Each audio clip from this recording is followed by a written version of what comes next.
Druski recently released a video, and he has church folks in a bundle. Some group of sensitive Christians, got them all in a little hissy fit, frustrated.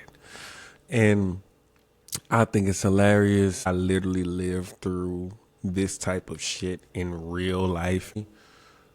But I want to show some other videos too, just to kind of jog people's memory of what actually happens in some of these churches, which make what he's doing funny, but also a bit of exposing an institution that has been oppressing black people. Let's get to the front of the congregation on this one. But for niggas exclusively,